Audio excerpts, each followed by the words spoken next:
Can guarantee you this much, इस video से ज़्यादा प्रैक्टिकल वीडियो आपको पूरे यूट्यूब के ऊपर कहीं भी नहीं मिलेगी। मेरे ऊपर खुद अप्लाई हुई है, मैं ये झूठ नहीं बोलूँगी कि मेरे को कुछ नहीं आता था, 40-50% यार आता था, लेकिन आखिरी 3 महीने अगर मैंने उनमें जी जान लगा के मेहनत ना की होती तो शायद मेरे को कभी भी गवर्नमेंट कॉलेज नहीं मिला होता। और मैं ये सपने भी नहीं बोलूँगी 680+ 700 आ जाएंगे, एम्स दिल्ली मिल जाएगा, but I can guarantee you this much, अगर अभी भी ढंग से इन चीज़ों को फॉलो कर लिया 100% तुमको एक अच्छा गवर्नमेंट मेडिकल कॉलेज जरूर मिल जाएगा, और वही तुम्हारा टारगेट होना चाहिए। पिछले 4.5 साल में लाखों बच्चे देखे, 95% स्टूडेंट जिनका सिलेक्शन हुआ है, हर बच्चे के ऊपर ये चीज़ अप्लाई हुई है। ध्यान से एक एक चीज़ को सुन लेना। सबसे पहली बात, एग्जैक्टली अपने पास 3 महीने बचे हुए हैं। इन दोनों महीनों में हम सिलेबस को एक बार कंप्लीट करेंगे और अप्रैल के अंदर 2 बार रिवीजन करेंगे। अब जब आप यहाँ पर एक बार सिलेबस को कंप्लीट कर रहे होगे, आपको 15वें दिन 20वें दिन ऐसा लगेगा कि जो मैंने पहले दिन पढ़ा था, दूसरे दिन पढ़ा था, मेरे को कुछ भी नहीं आता। वो ओवर थिंकिंग में तुमको नहीं जाना है।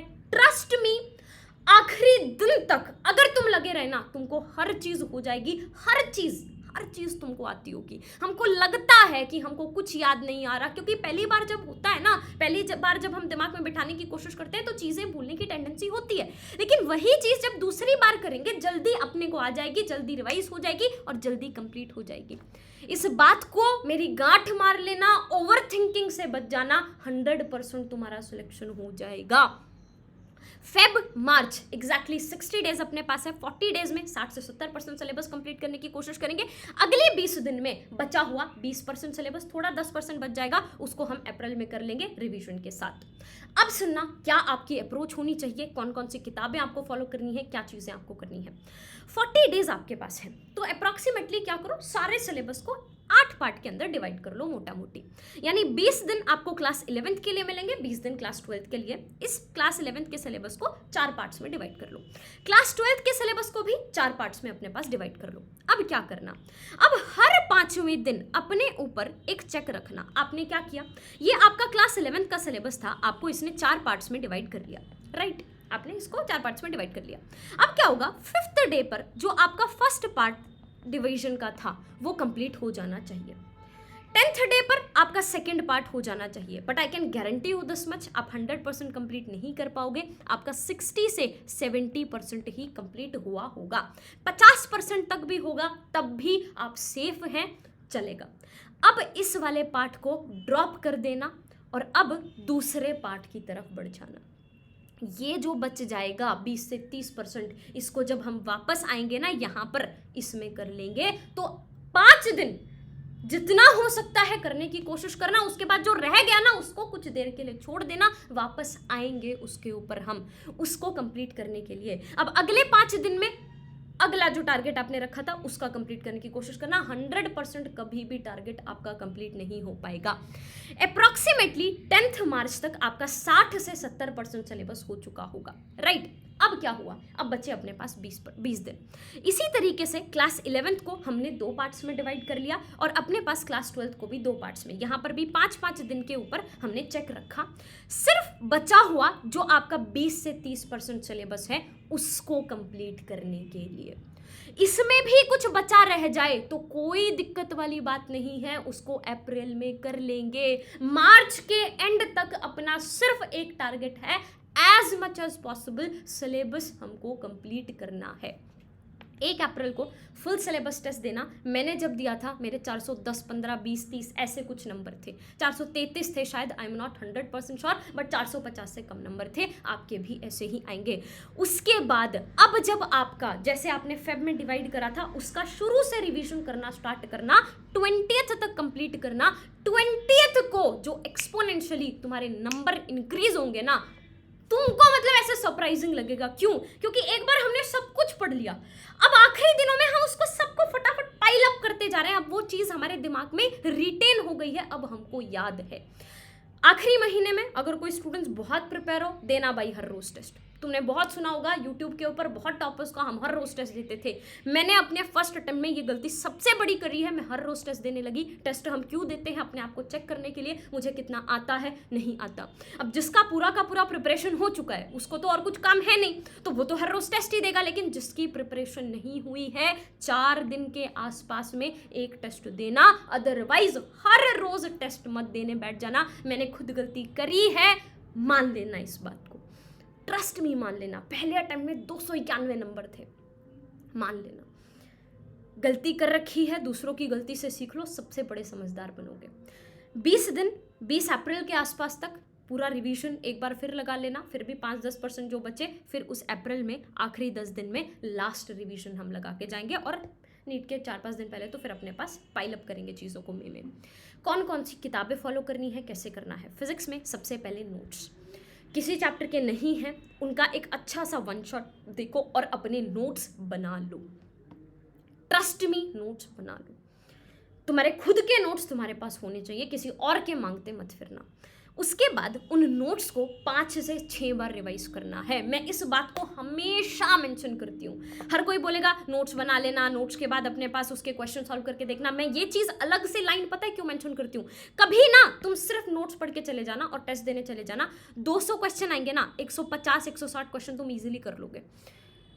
सिर्फ नोट्स के दम पे 150 क्वेश्चन किए जा सकते हैं। हम उनको फॉर ग्रांटेड लेके उन 1-2 बार छोड़ के, क्योंकि हर जगह पे सुनने को मिलता है क्वेश्चन प्रैक्टिस करना is very important, question practice करना। हम वो जो बचे हुए 30-40 क्वेश्चन है उनको करने की कोशिश करते हैं। तुम खुद से नोट्स को एक बार 5-6 बार रिवाइज करके देखना, ऑटोमेटिकली तुम्हारे क्वेश्चन करने की स्पीड भी बढ़ जाएगी। इसके बाद सामने टाइमर रखना, टाइमर रख के अप्रॉक्सीमेटली हर चैप्टर के 150 के आसपास क्वेश्चन करना और साथ में स्टार मार्क करते रहना। ये कब तक करना है ये वाला अप्रोच? 31 मार्च तक, जब हम सिलेबस एक बार कर रहे होंगे। उसके बाद क्वेश्चन सॉल्व करते ही वापस से नोट्स रिवाइज करने हैं और टेस्ट तो देते ही रहने हैं।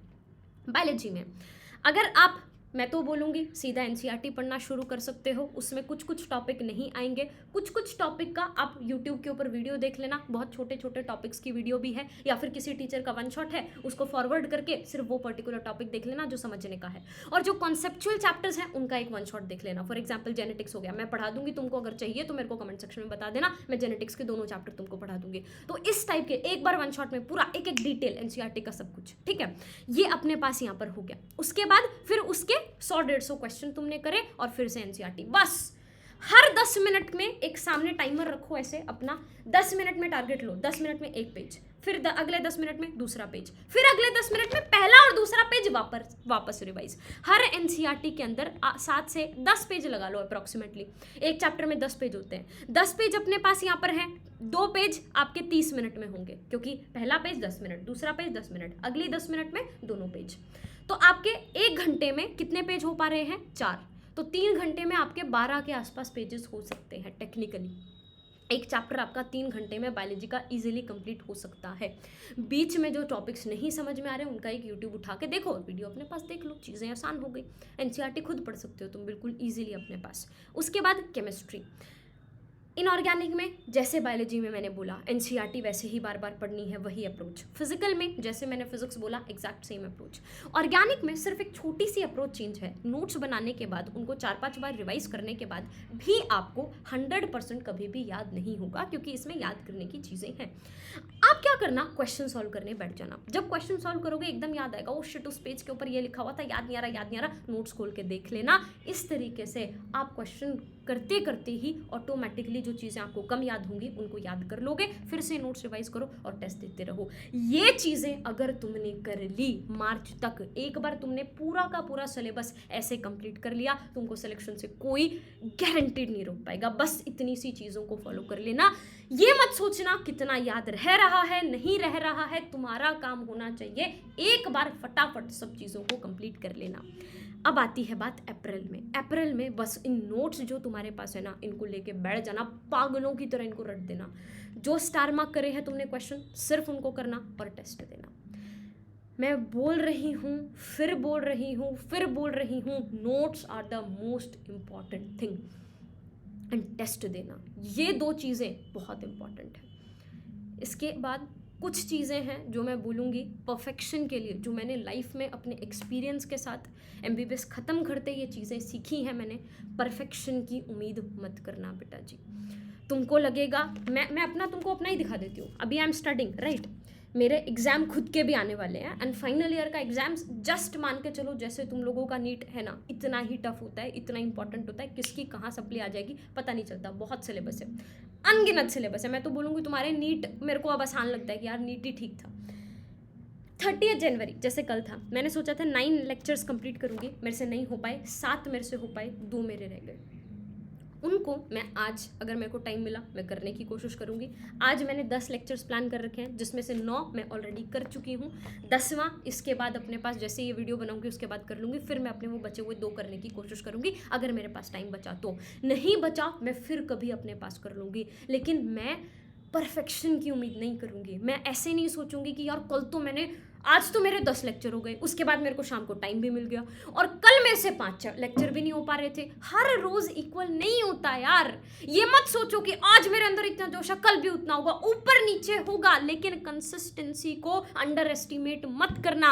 आज जब तुम शुरू करोगे ना तुमको लगेगा आज तो बस इतना सा ही काम हुआ है, अभी तो इतना सिलेबस है, लेकिन 30 दिन के बाद तुमने जब पलट के देखा ना उस दिन तुमको लगेगा यार मैं पिछले 30 दिन से लगा हुआ था ना, इसी वजह से आज मैं इस पोजीशन पे हूँ। ट्रस्ट मी, मैंने लाइफ में यही चीज सीखी है, कंसिस्टेंसी जो पावर कंसिस्टेंसी में है ना किसी चीज में नहीं है। अप्रॉक्सीमेटली कितने घंटे पढ़ना चाहिए? 10 से 12 घंटे लगेंगे, लेकिन again this should not be your deciding number.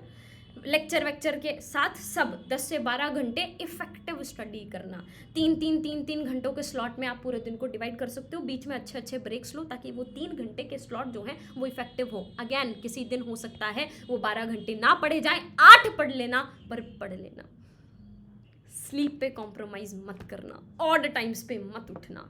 सुबह 4 बजे उठ के, अरे मैं ये बोलूँगी इससे अच्छा तो 7 घंटे की नींद ले ले, 8 घंटे की नींद ले ले। मैं अभी 8 घंटे सो रही हूँ, 7 से 8 घंटे सो रही हूँ, मस्त। उसके बाद मेरे अंदर पूरे दिन एनर्जी है यार, सो व्हाई नॉट।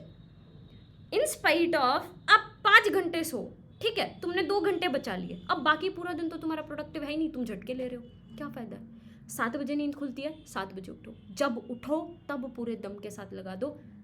ये चीज़ें जो मैंने इस वीडियो में बोल दी तुमने फॉलो कर लेना बेटा, कोई तुम्हारा सिलेक्शन नहीं रोक सकता।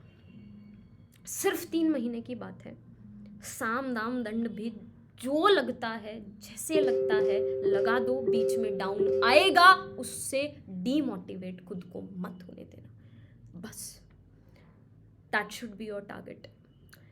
तुम्हारे अंदर जो भी जोश है ना, एग्जैक्ट सेम जोश मेरे अंदर है तुम्हारी, क्योंकि ये जर्नी शुरू होने वाली है, मेरी ये जर्नी ख़त्म हो रही है। तुम उस सफ़र को शुरू करोगे और मेरा वो सफ़र ख़त्म हो रहा है जब मैं ऑफिशियली पूरी ज़िंदगी के लिए अपने नाम के सामने एक वर्ड ऐड कर दूंगी।